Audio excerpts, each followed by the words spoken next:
नमस्कार। Digital circuit design a practical approach यानी कि डिजिटल परिपथ डिज़ाइन एक प्रयोगात्मक दृष्टिकोण श्रृंखला में आप सभी का स्वागत है। आज हम पढ़ेंगे विभिन्न प्रकार के एनकोडर्स। एनकोडर एक डिजिटल संयोजन तर्क सर्किट है जो मानव अनुकूल जानकारी को मशीनों का उपयोग करके प्रसंस्करण यानी कि प्रोसेसिंग के लिए कोडित फॉर्मेट में परिवर्तित करता है।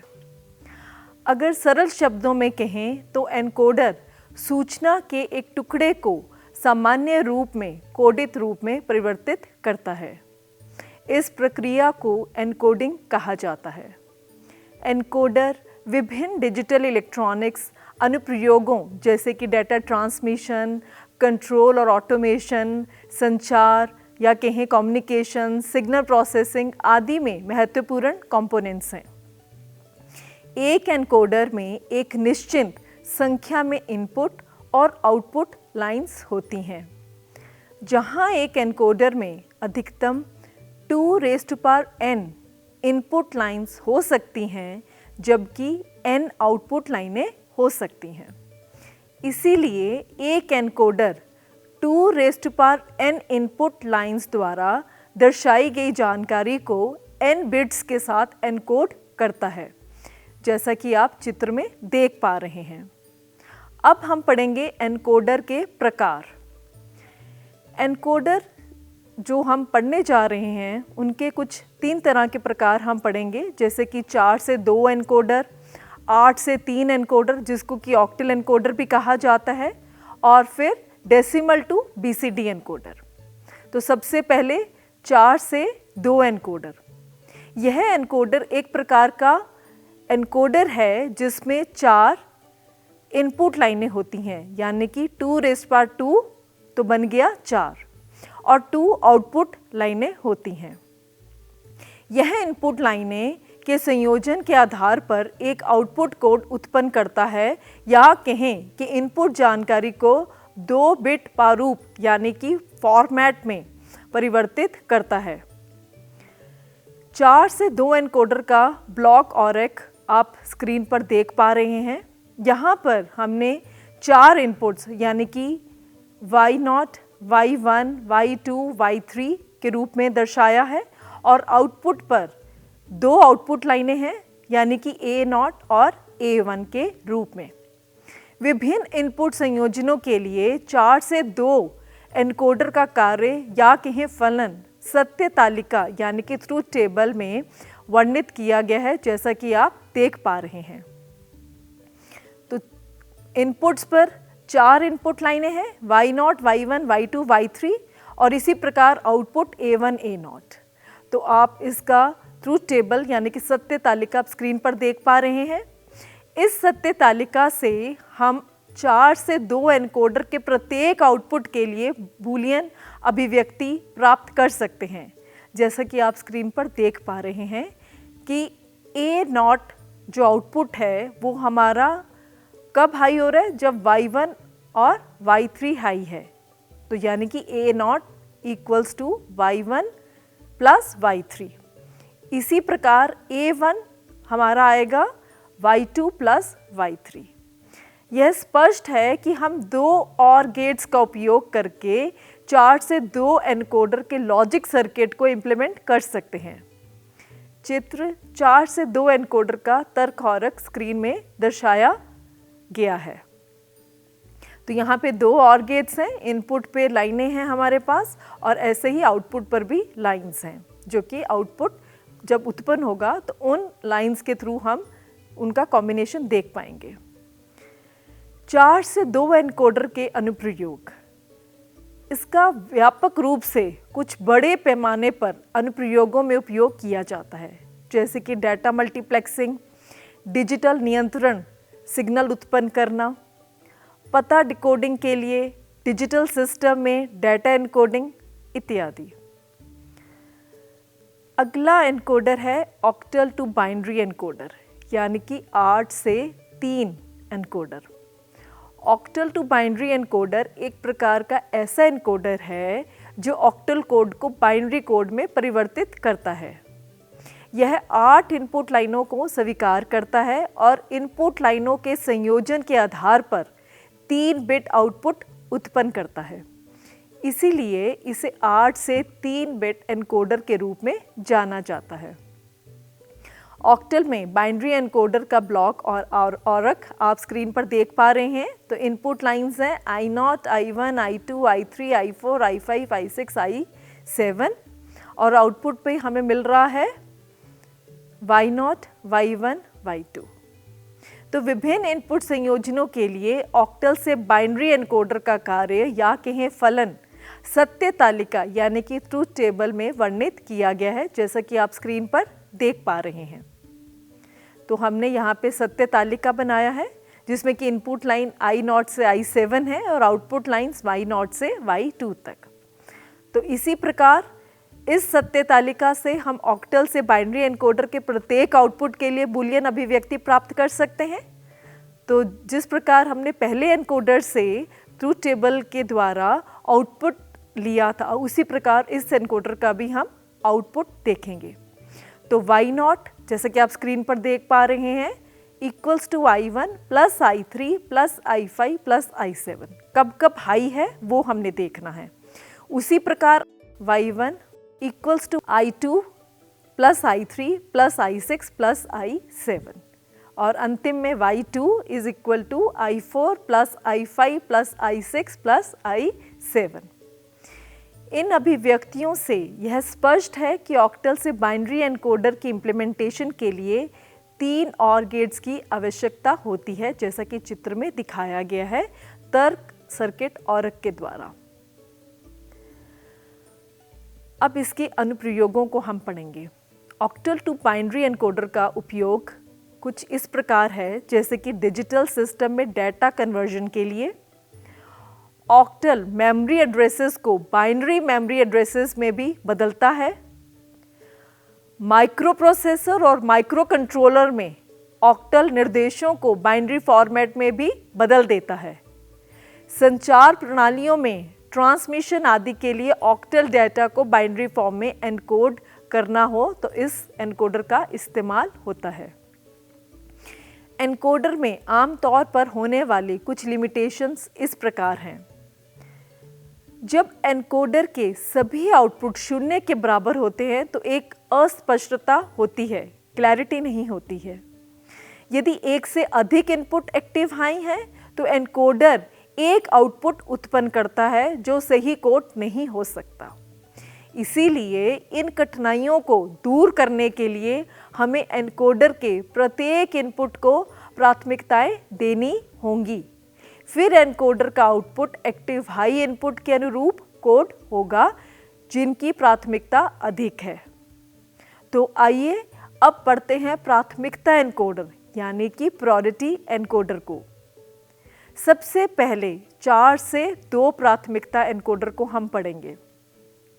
इस प्राथमिकता एनकोडर में 4 इनपुट होते हैं यानी कि Y3, Y2, Y1 और Y0 और 2 आउटपुट होते हैं यानी कि A1 और A0। यहाँ इनपुट Y3 की प्राथमिकता सबसे ज़्यादा है जबकि इनपुट Y0 की प्राथमिकता सबसे कम है।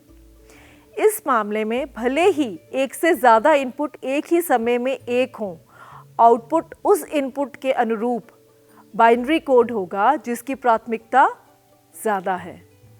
विभिन्न इनपुट संयोजनों के लिए 4 से 2 प्राथमिकता वाले एनकोडर का कार्य या कहें फलन को सत्य तालिका यानी कि ट्रूथ टेबल में वर्णित किया गया है, जैसा कि आप स्क्रीन पर देख पा रहे हैं।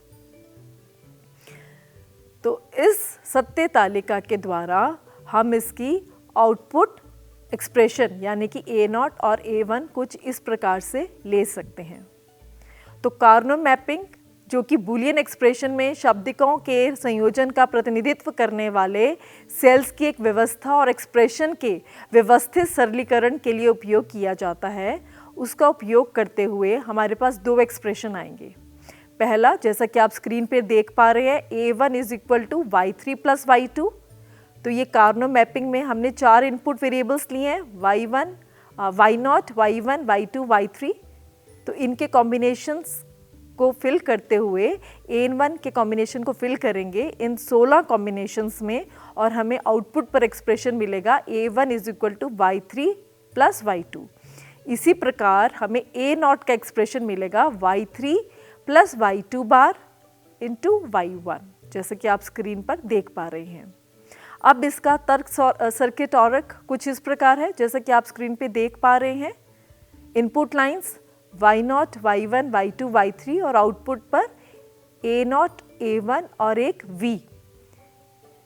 V जो होगा वो प्राथमिकता के लिए है। अगला प्राथमिकता एनकोडर है 8 से 3 प्रायोरिटी एनकोडर। इस तरह के एनकोडर को 8 बिट या octal to binary priority encoder कहा जाता है। इस तरह के एनकोडर में 8 इनपुट और 3 आउटपुट लाइंस होती हैं। जब एक ही समय में कई इनपुट सक्रिय होते हैं तो सबसे ज़्यादा प्रायोरिटी वाला इनपुट आउटपुट का प्रतिनिधित्व करने वाला माना जाता है। उदाहरण के लिए यदि D1, D2 और D3 इनपुट अन्य इनपुट बिट्स की परवाह किए बिना हाई लेवल या लॉजिक 1 है तो प्राथमिकता एनकोडर का एनकोडेड आउटपुट होगा 3 यानी कि 0, 1, 1। यहाँ D1 और D2 इनपुट बिट्स को या तो इररेलेवेंट माना जाएगा या फिर डोंट के कंडीशन में माना जाएगा, क्योंकि प्राथमिकता हमेशा MSB बिट को यानी कि इस उदाहरण में D3 को दी गई है। विभिन्न इनपुट संयोजनों के लिए 8 बिट या octal to binary priority encoder का कार्य या कहें फलन सत्य तालिका यानी कि ट्रुथ टेबल में वर्णित किया गया है, जैसा कि आप स्क्रीन पर देख पा रहे हैं। तो इसमें इनपुट्स आ गई D0, D1, D2, D7 तक और आउटपुट्स है A, B, C और एक V। तो V जब 0 है तो इसका मतलब कोई भी प्रायोरिटी कुछ भी नहीं है, तो आउटपुट आपका क्या आएगा, डोंट केयर। तो जब हमारा V इक्वल्स टू 1 होगा उसके लिए प्रत्येक इनपुट कॉम्बिनेशन के लिए आउटपुट उत्पन्न होगा। तो इसका ट्रुथ टेबल आप स्क्रीन पर देख पा रहे हैं। प्राथमिकता एनकोडर का आउटपुट A तभी सक्रिय उच्च या लॉजिक 1 के रूप में दर्शाया गया है जब इनपुट D4, D5, D6 और D7 एक्टिव हाई हैं।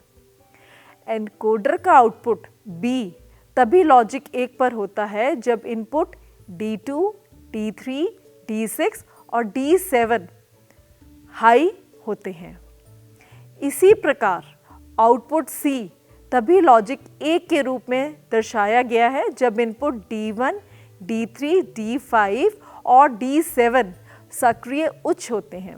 तो इनके एक्सप्रेशंस आप स्क्रीन पर देख पा रहे हैं। A equals to D4 plus D5 plus D6 plus D7। इसी प्रकार B equals to D2 plus D3 plus D6 plus D7। C equals to D1 plus D3 plus D5 plus D7 और आखिर में V क्या होगा, D0 plus D1 सबका addition, D0 plus D1 plus D2, D3, D4, D5, D6, D7। तो standard IC 74LS148 में 8 से 3 priority encoder का प्रकार उपलब्ध है, जिसमें 8 एक्टिव लो या लॉजिक 0 इनपुट है और 3 एक्टिव हाई या लॉजिक 1 आउटपुट बिट शामिल हैं। इस प्रकार के एनकोडर के विभिन्न गुणों में प्राथमिकता एनकोडिंग के लिए n बिट्स की कैस्केडिंग, उच्चतम प्राथमिकता इनपुट की एनकोडिंग कोड कन्वर्जन या के दशमलव से BCD कन्वर्जन, एक्टिव लो के साथ आउटपुट लाइन को सक्षम करने के लिए जब सभी इनपुट लाइनें एक्टिव हाई होंगी। तो आज हमने पढ़ा विभिन्न प्रकार के एनकोडर्स, जैसे कि 4 से 2 एनकोडर, 8 से 3 एनकोडर जिसको कि ऑक्टल एनकोडर भी कहा जाता है, डेसिमल टू BCD एनकोडर और प्रायोरिटी एनकोडर का कंसेप्ट, फिर डिज़ाइनिंग 8 से 3 प्रायोरिटी एनकोडर यानी कि प्राथमिकता एनकोडर की। इन सभी एनकोडर्स में हमने विस्तार से समझे इनके ब्लॉक आरेख को, सत्य तालिका यानी कि ट्रुथ टेबल्स को और अनुप्रयोगों को। तो आइए अब स्किल वृद्धि के लिए प्रैक्टिकल दृष्टिकोण को शामिल करते हैं। 8 से 3 प्राथमिकता एनकोडर की डिज़ाइनिंग 74LS148 आईसी का इस्तेमाल करते हुए ब्रेडबोर्ड पर प्रदर्शन के रूप में देखते हैं।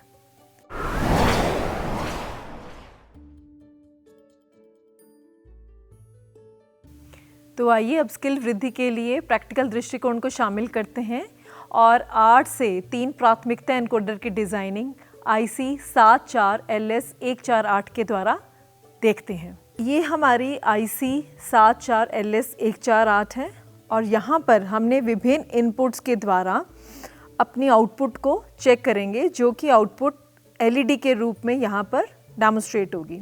तो ये आउटपुट है A, B, C और V। तो आइए अब जैसा कि आप स्क्रीन पर भी देख पा रहे हैं कि इस IC में हमारे पास एक्टिव लो इनपुट्स हैं और जो आउटपुट उत्पन्न होगा वो एक्टिव हाई होगा।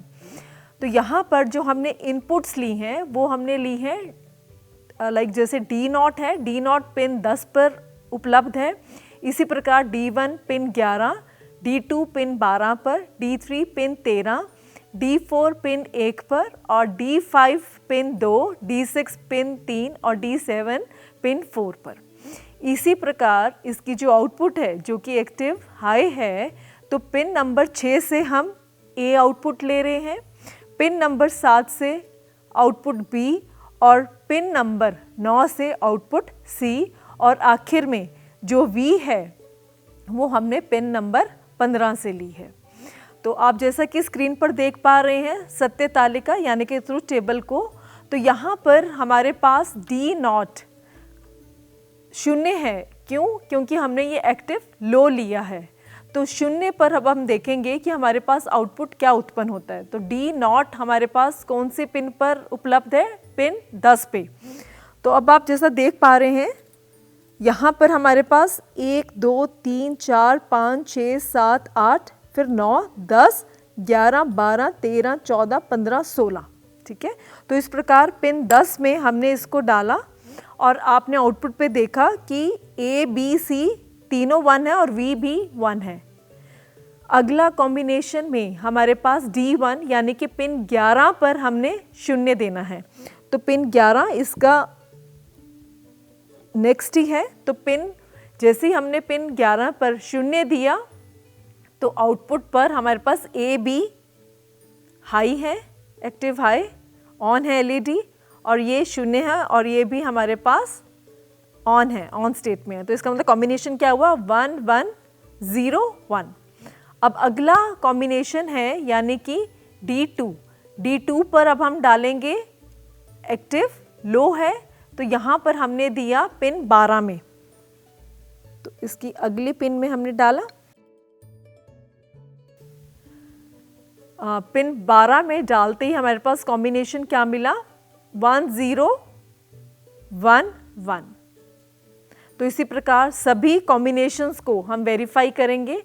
अब नेक्स्ट कॉम्बिनेशन है D3 यानी कि पिन 13। तो जैसे ही हम पिन 13 में इसको लॉजिक लो देंगे तो आउटपुट कॉम्बिनेशन मिला हमें 1 0 0 1, मतलब 1 0 0 1, ऑन ऑफ ऑफ ऑन। अब नेक्स्ट कॉम्बिनेशन हमारे पास आता है पिन 13 किया। अब D4 के लिए पिन 1 पर उपलब्ध है, तो पिन 1 पर हम इसको इनपुट देंगे। तो जैसे ही हमने पिन 1 में डाला तो हमें कॉम्बिनेशन में क्या मिला? आप सत्य तालिका के साथ इसको वेरीफाई कर सकते हो। तो आउटपुट पर मिला 0 1 1 1। तो 0 मतलब ऑफ ऑन ऑन ऑन। अब नेक्स्ट इनपुट कॉम्बिनेशन यानी कि पिन 2 यानी कि D5। तो पिन 2 पर हमने जैसे ही डाला तो आउटपुट सत्य तालिका पर आप देखें अपने स्क्रीन पर, तो ये आ रहा है 0 1 0 1 यानी कि ऑफ ऑन ऑफ ऑन। ठीक है, अब नेक्स्ट कॉम्बिनेशन है हमारा D6 यानी कि पिन नंबर 3 पर। तो पिन नंबर 3 पे डाला, हाँ जी। तो पिन नंबर 3 पर डालते ही हमें कॉम्बिनेशन मिला 0011, मतलब ऑफ ऑफ ऑन ऑन, ठीक है। और लास्ट अब कॉम्बिनेशन है हमारा, यानी कि D7 0 होगा क्योंकि एक्टिव लो है, और ये हम दे रहे हैं पिन नंबर 4 पर। पिन नंबर 4, हाँ जी, पिन नंबर 4 पे डाला तो हमें आउटपुट क्या मिला, 0001।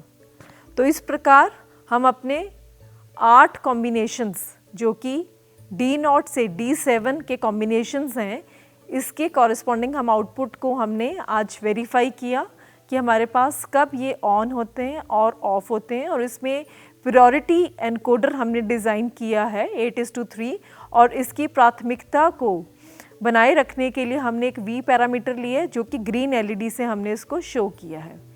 तो आज हमने IC 74LS148 के माध्यम से 8 से 3 प्राथमिकता एनकोडर को ब्रेडबोर्ड पर प्रदर्शन के रूप में देखा। इसमें हमने input lines I0 to I7 को चेंज करते हुए output lines A, B, C और V के कॉम्बिनेशंस को देखा, और इसकी हमने जांचना की अपने ट्रुथ टेबल के द्वारा। तो हमारे साथ जुड़ने के लिए आप सबका धन्यवाद।